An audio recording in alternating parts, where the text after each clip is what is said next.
నమస్తే, welcome to our channel. YCP legal cell నాయకుడు అదనపు అడ్వకేట్ జనరల్ పొన్నవోలు సుధాకర్ కీలక వ్యాఖ్యలు చేశారు. ఇప్పుడు ప్రస్తుతం కూటమి ప్రభుత్వం వాళ్ళు ట్రైలర్ చూపిస్తున్నారు, తాము అధికారంలోకి రాగానే సినిమా చూపిస్తామంటూ ఆయన వ్యాఖ్యలు చేశారు. మరి ఈ వ్యాఖ్యలను ఏ విధంగా చూడాలి, ఇవన్నీ కూడా తెలుసుకునే ప్రయత్నం చేద్దాం. దీన్ని పూర్తిగా విశ్లేషించడానికి మనతో పాటుగా ఉన్నారు social activist Sreeleela madam. Madam నమస్తే. నమస్తే మేడం, పొన్నవోలు గురించి మాట్లాడుకునే ముందు ఒక చిన్న డౌట్ మేడం.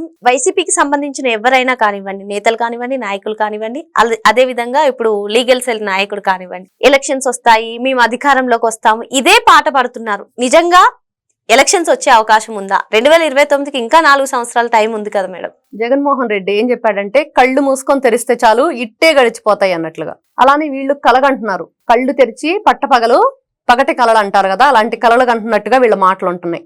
మరి అలానే ఉంది, ఎలక్షన్ వస్తుంది, ఇప్పుడు వీళ్ళు ట్రైలర్లు చూపిస్తున్నారు, మేము సినిమా అంటే ఇప్పుడు ముఖ్యంగా వీళ్ళు ఎవరి గురించి చెప్తున్నారంటే వీళ్ళ పార్టీ తరపున పిచ్చి పిచ్చి మాటలు మాట్లాడి పిచ్చి చేష్టలు చేసి సోషల్ మీడియా తరపున కానీ మీడియా ముందుకు కానీ వచ్చి ఇవన్నీ కూడా క్యారెక్టర్ అసోసియేషన్ చేసిన వాళ్ళందరూ కూడా దొరికి దొంగల్లాగా జైల్లో ఉన్నారు.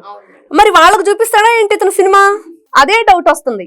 ఎవరికి చూపిస్తానంటున్నాడు అంటే మీరు దొరికారు, నిజాలు చెప్పేస్తున్నారు, ఇప్పుడు ట్రైలర్ మాత్రమే, నిజంగా మేము అధికారంలోకి వస్తే ఇప్పుడు పట్టుబడిన వాళ్ళందరికి కూడా సినిమా చూపిస్తాం అని చెప్తున్న పొన్నవోలు సుధాకర్ గారు. ఇదైతే మనం ఖచ్చితంగా చెప్పుకోవచ్చు. మరి అలానే ఉన్నాయి ఆయన మాటలు. ఎప్పుడు ఎలక్షన్, ఇంకా 1 year కూడా కంప్లీట్ అవ్వలేదు. నిన్నగా మొన్న అయిపోయింది ఎలక్షన్, కూటమి ప్రభుత్వం వచ్చింది, వీళ్ళు చేసిన తప్పులన్నీ బయటకు వస్తున్నాయి. ప్రజలందరూ కూడా అవన్నీ వాళ్ళైతే ఏవైతే ఇబ్బందులు పడ్డారో అవన్నీ కూడా బయటకు చెప్పేసుకొని ఈ రోజున వాళ్ళకి ఎవరు ఇబ్బంది పెట్టారో వాళ్ళు శిక్షకి వెళ్ళిపోతుంటే వీళ్ళంతా హ్యాపీ ఫీల్ అవుతున్నారు. అట్లాంటి సమయంలో ఇతను వచ్చేసి ఒక ప్రెస్ మీట్ పెట్టేసి రూల్ ఆఫ్ లా ఎక్కడ నడిచింది, 2019 నుంచి 24 వరకు నడిచిందంట. అప్పుడు రాజారెడ్డి రాజ్యాంగం నడిచిందని అందరికీ తెలుసు. మేడం, ఇప్పుడు సుధాకర్ రెడ్డి సీనియర్ అడ్వకేట్ అని చెప్పుకుంటూ ఉంటారు కదా మేడం. ఆయన కూడా చంద్రబాబు నాయుడు గారిని అరెస్ట్ చేయడంలో నేను ముఖ్య పాత్ర పోషించానని కూడా కొన్నిసార్లు గొప్పలు చెప్పుకున్నారు. మరి అటువంటి సీనియర్ అడ్వకేట్ ఇప్పుడు వైసీపీ నేతలు ఎవరైతే అరెస్ట్ అయ్యారో వారందరికీ కూడా వాదించడానికి పొన్నవోలు గారే స్టెప్ తీసుకుంటున్నారు. మరి ఈ నేపథ్యంలో ప్రతి ఒక్కరికి కూడా రిమాండే విధిస్తున్నారు.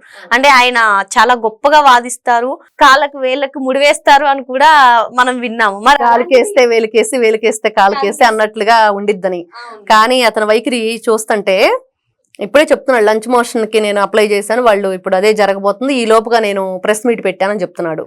కానీ చంద్రబాబు నాయుడు గారి మీద అక్రమ కేసు వీళ్ళు పెట్టినప్పుడు అసలు ఒక్కటి కాకపోతే ఒక్కటి, ఫస్ట్ 300 కోట్లు అన్నారు, తర్వాత 12 కోట్లు అన్నారు, ఆ తర్వాత అసలు దానికి సంబంధించినవి ఏది కూడా ఒక్కటి కాకపోతే ఒక్కటి కూడా నిరూపించింది కానీ దానికి సంబంధించింది ఏది కూడా లేదు.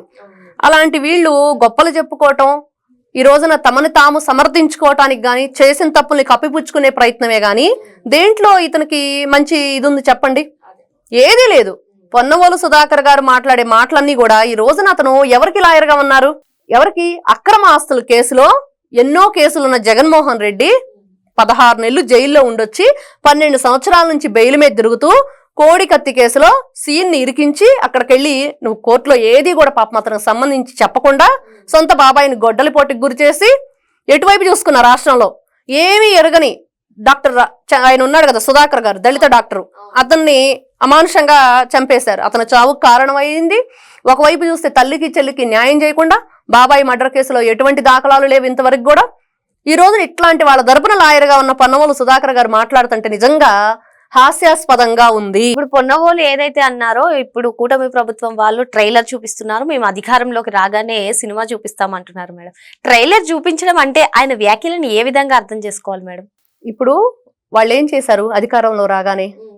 ఫస్ట్ అస్సలు 2019లో మనం చూస్తే ఆ రోజు న్యూస్ ఎలక్షన్ కౌంటింగ్, ఆ రోజు చూస్తే ఏం జరిగింది? చూస్తుండగానే వైఎస్ఆర్సీపీ గెలుపు రాబోతుంది అనగానే రాష్ట్రం అంతా రావణ కాష్టంగా మారింది. ప్రతి ఒక్కరికి తెలుసు వాళ్ళు చేశారు అట్లాంటివన్నీ. ఈ రోజున విడుదల రజనీ కానివ్వండి, రోజా కానివ్వండి, లేకపోతే వాళ్ళ అధినాయకుడు అయిన జగన్మోహన్ రెడ్డి గారు కానివ్వండి, అవినాష్ రెడ్డి కానివ్వండి, లేకపోతే వీళ్ళంతా చెప్తుంది ఏంటి? ప్రతి ఒక్కటి వాళ్ళు 2019లో చేసినవన్నీ కూడా మళ్ళీ మేమేం చేయలేదు, మేము పరిపాలన చాలా బాగుంది, అసలు జగన్మోహన్ రెడ్డి దేవుడు రాముడు అనుకుంటా మాట్లాడుతూ ఈ రోజున ఎలా ఉందంటే అసలు ఏం ప్రభుత్వం నడుస్తుంది అని తిరిగి అవే మనకి మళ్ళా రిపీట్ చేస్తున్నారు, రివర్స్ లో అనమాట. వాళ్ళు చేసినవన్నీ కూడా ఆ సినిమాలో బాలకృష్ణ డైలాగ్ ఒకటి ఉంటది, ఒకసారి అదే డైలాగు రివర్స్ లో చెప్పు అన్నట్లుగా. అలానే వీళ్ళు కూడా డైలాగ్ ని ఇలా తిప్పేసుకుని చేసిన పనులన్నీ ఎవరు చేశారు? ఈ రోజున వైనాట్ 175 అని అన్నారు, మరి ఆ వైనాట్ 175 ఏమైంది? వైనాట్ పులివెందులుగా మారబోతుందా మేడం? ఖచ్చితంగా మారిద్ది. ఈ రోజున ఎమ్మెల్సీ మరి రాజశేఖర్ దగ్గర నుంచి ప్రతి ఒక్కరు ఎమ్మెల్యేలు కూడా వెళ్ళిపోతున్నారు. ఏం చేస్తున్నారు? బెదిరిస్తున్నాడు జగన్మోహన్ రెడ్డి మమ్మల్ని అసెంబ్లీకి వెళ్ళనీయకుండా. మీరు వెళ్తే నా నిజాలు ఏం బయట పెడతారో, ఏం మాట్లాడతారో అని భయం వేస్తుందని చెప్పి ఆయన భయం ఆయనది, పోనివ్వకుండా చేస్తున్నాడు. మరి ఇప్పుడు చూస్తే పన్నువల సుధాకర్ గారు నేను గొప్ప లాయర్ని, చంద్రబాబు నాయుడు గారిని కేసులో నేనే 52 రోజులు జైల్లో ఉంచానంటే ఏం నిరూపించారు? ఒక నాయకుడిని మచ్చలేని మహారాజులాగా అతను మచ్చలేని చంద్రుడిలో కానీ మచ్చ ఉంది, కానీ చంద్రబాబు నాయుడు గారిలో మచ్చలేదు. అది ప్రతి ఒక్కరికి తెలుసు, ఎవరిని అడిగినా కూడా చెప్తారు. ప్రతి ఒక్కరు కూడా ఇటు నందమూరి వాళ్ళ కుటుంబం గురించి కానీ అటు నారా వారి కుటుంబం గురించి కానీ ఎవరికైనా తెలిసిన విషయం ఏంటంటే వాళ్ళు పర్ఫెక్ట్. కానీ ఈ రోజు ఇతను చెప్పుకునేది ఏంటి? నేను దాంట్లో కీలక పాత్ర పోషించాను అక్రమ అరెస్ట్లో.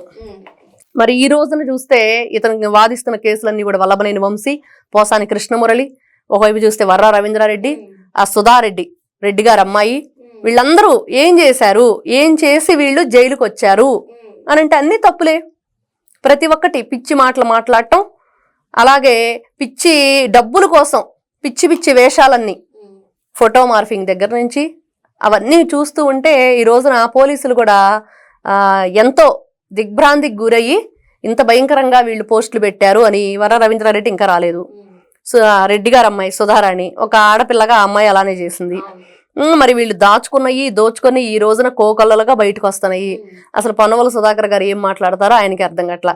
సినిమా ఇప్పుడు వాళ్ళకి నిజంగానే పోసాని కృష్ణమురళికి వల్లభనేని వంశీకి ఇతని వల్ల ఇంకా ఇరుక్కుపోతున్నారు వాళ్ళు. వాళ్ళకి ట్రైలరు, వాళ్ళకి కనిపిస్తుంది ట్రైలరు, తర్వాత వీళ్ళు అధికారంలోకి వస్తే వాళ్ళకి సినిమా చూపిస్తారు. ఇదైతే మనం ఖచ్చితంగా చెప్పుకోవచ్చు. అతను కూడా ఇదే పన్నువల సుధాకరే చేస్తాడని. ఇప్పుడు తాజాగా మనం చూసుకున్నట్లయితే బెట్టింగ్ వ్యవహారంలో వైసీపీ రాష్ట్ర అధికార ప్రతినిధి శ్యామల గారు పేరు వినిపిస్తుంది మేడం. ఈమె త్వరలోనే అరెస్ట్ చేస్తారంటూ కూడా పలు వార్తలు వస్తున్నాయి. ఒకవేళ శ్యామల అరెస్ట్ అయితే ఆ కేసును కూడా పొన్నవోలు గారే తీసుకుంటారంటారా? ఖచ్చితంగా అతనే తీసుకుంటాడు. ఎందుకంటే మనకి ఇదివరకు గనక రాజులకి వాళ్ళకి కవులు ఉండేవాళ్ళు, ఆస్థాన కవులు. అలానే ఈ వైఎస్ఆర్సీపీ ఆస్థానానికి పన్నువల సుధాకర్ గారు ఆస్థాన లాయర్ అనమాట. ఈ ఆస్థాన లాయర్ గారు అవన్నీ చూసుకోవాలి, మరి తప్పదు. ఎందుకంటే ఒక పెద్ద బాధ్యత అనేది అవినీతి శాఖ వీళ్ళదంతా కూడా. ఈ అవినీతి శాఖకి అతనే లాయర్, మరి అతనే చూసుకుంటాడు ఖచ్చితంగా. ఆబ్జెక్ట్లీ అతనే. ఎందుకంటే ఈవిడ చేసిందంతా కూడా మనం చూసాం. ఈ రోజున ప్రతి ఒక్క ఛానల్లో కూడా కనిపిస్తుంది. శ్యామల అనే ఆవిడ దీంట్లో ఉంది. మరి అధికార ప్రతినిధిగా ఉండి ఆవిడ ఎన్నో ప్రెస్ మీట్లు పెట్టి మాట్లాడుతూ ఉండిద్ది, వీళ్ళని విమర్శిస్తూ కూటమి ప్రభుత్వం లక్ష్యంగా మాట్లాడుతూ ఉండిద్ది. మరి అట్లాంటి ఆవిడ మరి రేపు అరెస్ట్ అయితే దాన్ని కూడా వీళ్ళు అక్రమ అరెస్టు, సౌమ్యరాలు, అసలు ఏమీ ఎరగదు, ఆవిడ బెట్టింగ్ యాప్ అంటే కూడా తెలియదు అని మాట్లాడతారు. అది ఇంకా తెలిసిన విషయమే. వైఎస్ఆర్సీపీ వాళ్ళు ఏం మాట్లాడతారు? పన్నువల సుధాకర్ గారు వచ్చి మరి ట్రైలరు, సినిమాలు అన్ని కూడా ఈ రోజున చూపిస్తానంటుంది. అరెస్ట్ అయిన వాళ్ళకి మాత్రమే. ఇది ప్రతి ఒక్కరు కూడా తెలుసుకోవాలి. ఓకే మేడం, మరో అంశంతో మళ్ళీ కలుద్దాం. Thank you madam. నమస్తే.